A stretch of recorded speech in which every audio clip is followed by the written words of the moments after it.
உத்தரவிட்டு இன்னையிலிருந்து உனக்கு நான் முற்றுப்புள்ளி வச்சுக்கலாம். எந்த பாதிப்பு இல்லாத இந்த கருப்பை காப்பாத்துறேன். இது சத்தியம். கனியாடியா உட்காரு உட்காருண்ணா, அங்கே உட்காருண்ணா, சாமிகிட்டே உட்காரு, கிட்ட போ, சாமிகிட்டே உட்காருண்ணா. கொஞ்சம் கிட்ட போ. வேப்பலை அடியா. சரி.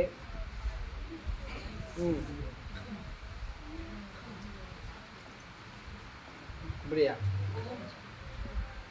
நேற்றுங்கிட்டு உக்காந்துக்கிட்டே உழந்தையா இழுத்துருச்சியா? நான் உன்னை ஆராய்ஞ்சிக்கிட்டு தான் இருந்தேன். உன்னையும் பார்த்தேன், இந்த வாக்கு சொல்கிற பூசாரியும் பார்த்தேன், இவனையும் பார்த்தேன். எல்லாம் என்னென்ன பண்ணிட்டு இருக்கிறாங்கன்னு நான் ஆராய்ஞ்சிக்கிட்டு இருந்தேன். அவன் அங்கிட்ட பூசாரி என் துணியை துவைச்சி போட்டுக்கிட்டு இருந்தான். இந்த பாலகன் அங்கிட்ட சோழி பண்ணிகிட்டு இருந்தான். இவன் எனக்கு சேவை பண்ணிகிட்டு இருந்தான். பொத்துன்னு விழுந்தான். அவன் ஆளுக்கு ஒரு பக்கம், அவனுக்கு அங்கே வேலை செய்கிறாங்க. இவனுக்கு இழுத்துருச்சு. கடைசியா என்ன வருது? அது யாருக்கிட்ட வந்து என்கிட்டயே வந்து அவனுக்கு வேலை காட்டுது. நான் விடுவேனா?